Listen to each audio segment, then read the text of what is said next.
Hello friends, welcome to यूवेन classes. यूवेन classes में आपका हार्दिक स्वागत है।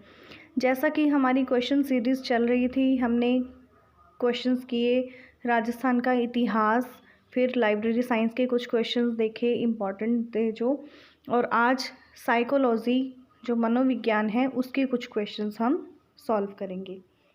तो फर्स्ट क्वेश्चन है हमारा, मनोविज्ञान के जनक हैं। मनोविज्ञान के जनक किसे कहा जाता है? अरस्तू को कहा जाता है। मनोविज्ञान के जनक कौन हैं? अरस्तू।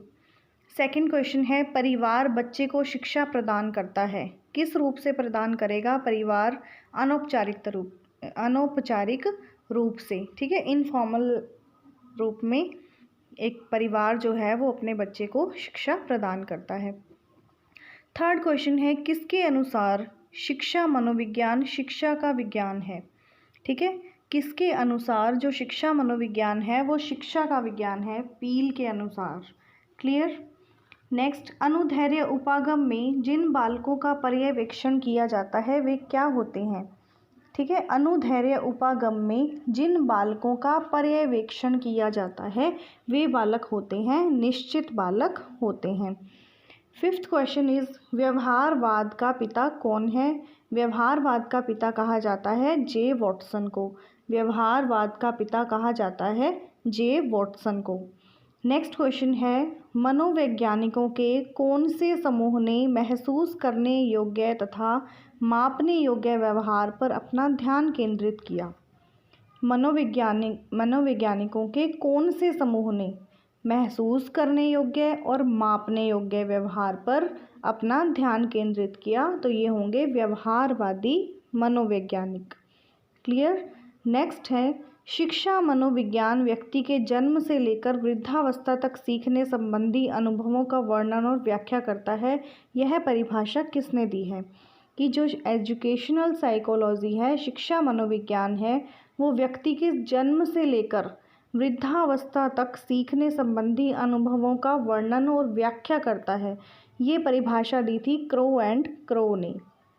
ठीक है, क्रो एंड क्रो की परिभाषा है कि व्यक्ति के जन्म से लेकर वृद्धावस्था तक सीखने संबंधी अनुभवों का वर्णन कौन करता है? शिक्षा मनोविज्ञान। नेक्स्ट है, मनोविज्ञान आचरण और यथार्थ का विज्ञान है। यह किसने कहा? मनोविज्ञान को आचरण और यथार्थ का विज्ञान किसने कहा? मैकडूगल ने कहा। क्लियर। मैकडूगल ने क्या कहा कि मनोविज्ञान जो है वो आचरण और यथार्थ का विज्ञान है।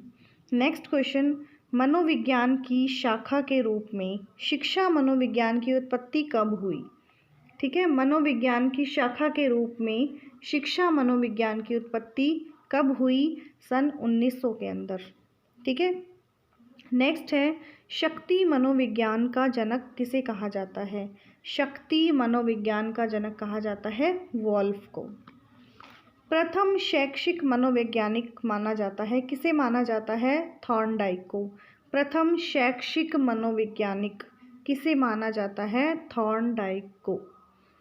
मनोविज्ञान के मनोविश्लेषणवाद के जनक किसे कहा जाता है? फ्रायड को। मनोविज्ञान के मनोविश्लेषणवाद के जनक किसे कहा जाता है? फ्रायड को। मनोविज्ञान अनुभव और व्यवहार का विज्ञान है, यह किसने कहा? जो मनोविज्ञान है वो अनुभव और व्यवहार इनका विज्ञान है, ये कहा था स्किनर ने। क्लियर। मनोविज्ञान के मनोविज्ञान के संरचनावाद संप्रदाय के जनक कौन हैं? वुंट। मनोविज्ञान के संरचनावाद संप्रदाय के जनक कौन हैं? वुंट। और प्रकार्यवाद संप्रदाय के जनक हैं जेम्स। संरचनावाद के हैं वुंट और प्रकार्यवाद के हैं जेम्स। नेक्स्ट है, गेस्टालवाद संप्रदाय का जन्म कहाँ हुआ था? गेस्टालवाद संप्रदाय का जन्म कहाँ हुआ था? जर्मनी के अंदर हुआ था। नेक्स्ट है, शिक्षा में मनोविज्ञान अवधारणा में प्रयुक्त करने का श्रेय दिया जाता है। शिक्षा में मनोविज्ञान अवधारणा में प्रयुक्त करने का श्रेय किसे दिया जाता है? रूसो को। शिक्षा में जो मनोविज्ञान अवधारणा है इसको प्रयुक्त करने का श्रेय दिया जाता है रूसो को।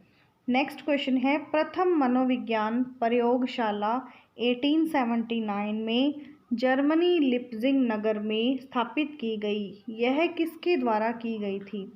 जो पहली मनोविज्ञान प्रयोगशाला है वो 1879 में जर्मनी के लिप्जिंग नगर में स्थापित की गई, यह किसके द्वारा की गई थी? वुंट के द्वारा।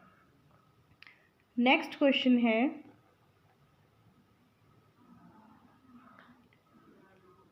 शिक्षा मनुष्य की आंतरिक शक्तियों का स्वाभाविक समन्वित तथा प्रगतिशील विकास है, ये किसने दी परिभाषा? कि जो शिक्षा है वो मनुष्य की आंतरिक शक्तियों का स्वाभाविक समन्वित तथा प्रगतिशील विकास है, ये कहा पेस्टोलॉजी ने। सामाजिक अधिगम सिद्धांत का अन्य नाम क्या है? सामाजिक अधिगम सिद्धांत का अन्य नाम क्या है? मॉडलिंग व अनुकरण सिद्धांत। मॉडलिंग व अनुकरण सिद्धांत।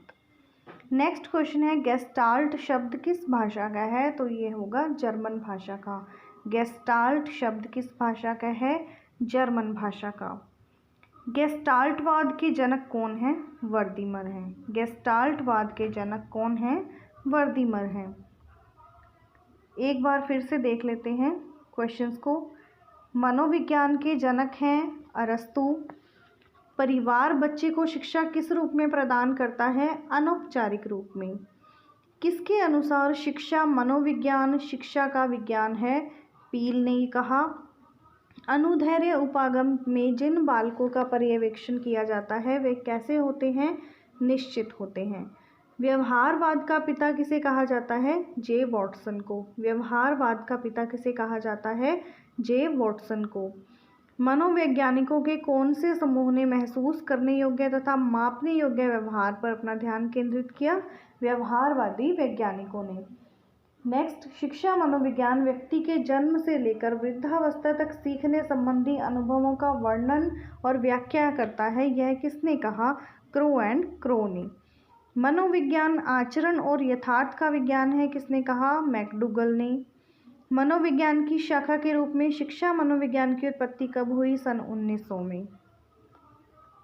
शक्ति मनोविज्ञान के जनक कौन हैं? वोल्फ हैं। प्रथम शैक्षिक मनोवैज्ञानिक माना जाता है थॉर्नडाइक को।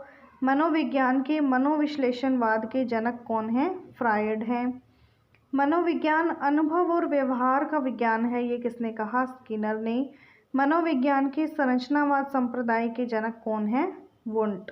और मनोविज्ञान के प्रकार्यवाद के संप्रदाय के जनक हैं जेम्स। गेस्टाल्टवाद संप्रदाय का जन्म कहाँ हुआ था? जर्मनी के अंदर।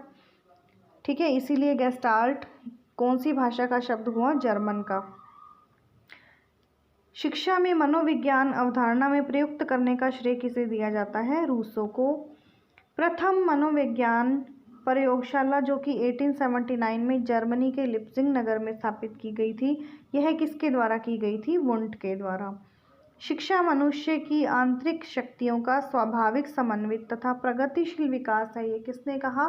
पेस्टोलॉजी ने। सामाजिक अधिगम सिद्धांत का अन्य नाम क्या है? मॉडलिंग व अनुकरण सिद्धांत। गेस्टाल्ट शब्द किस भाषा का है? जर्मन। और गेस्टाल्टवाद के जनक हैं वर्दीमर। देखेंगे कि मानसिक उद्वेलन प्रतिमान का प्रयोग किसके शिक्षण हेतु किया जाता है? मानसिक उद्वेलन प्रतिमान का प्रयोग किसके शिक्षण के लिए किया जाता है? सृजनात्मकता के लिए। ठीक है, सृजनात्मकता के लिए। नेक्स्ट है, मौलिकता, नमनीयता तथा प्रवाह किसके घटक हैं? ठीक है, नमनीयता, मौलिकता और प्रवाह किसके घटक हैं? सृजनात्मकता के घटक हैं। ठीक है। नेक्स्ट है, कौन सा IQ लेवल मंद बुद्धि बालकों का प्रशिक्षण योग्य IQ लेवल कहलाता है? कौन सा IQ लेवल है जो मंद बुद्धि बालकों के प्रशिक्षण के लिए योग्य IQ लेवल होता है? 36 से 49। नेक्स्ट है, पिछड़े बालकों के लिए शैक्षिक लब्धि की अवधारणा किसने दी है? पिछड़े बालकों के लिए शैक्षिक लब्धि की अवधारणा दी है सिरिल बर्ट ने। नेक्स्ट, भारत में सृजनात्मक परीक्षण की रचना किसने की? बाकर मेहंदी ने। भारत में सृजनात्मक परीक्षण की रचना किसने की? बाकर मेहंदी ने। नेक्स्ट क्वेश्चन है, पिछड़े बालक की शैक्षणिक लब्धि ज्ञात करने का सूत्र क्या है?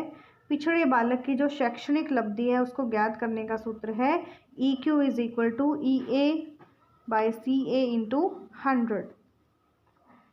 नेक्स्ट है, व्यक्तिगत भिन्नता के कारक हमेशा कैसे होते हैं? पर्यावरण एवं वंशागत होते हैं।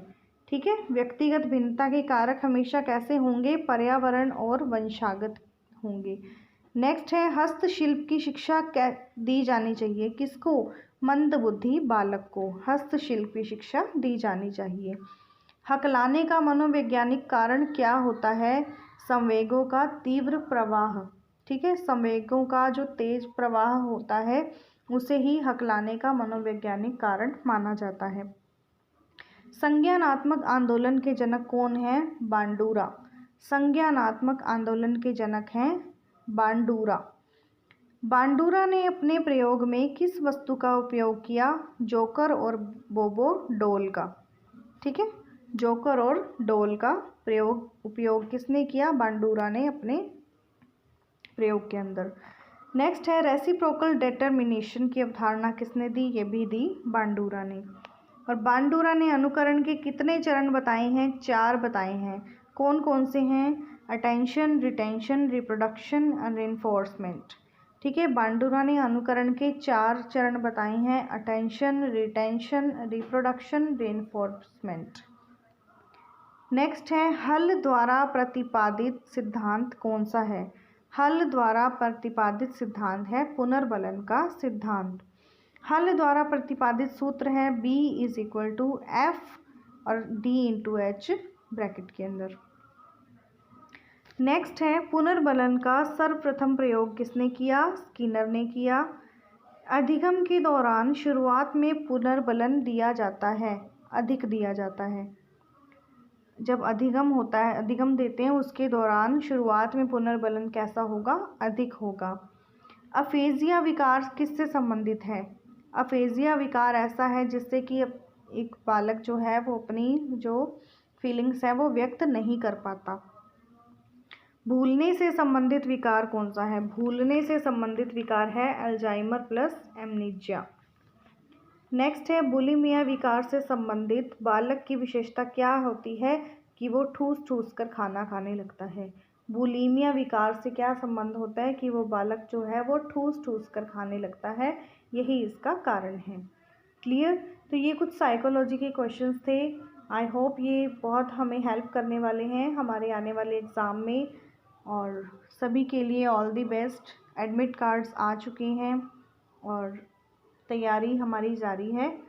Let's see what happen. Thank you for watching.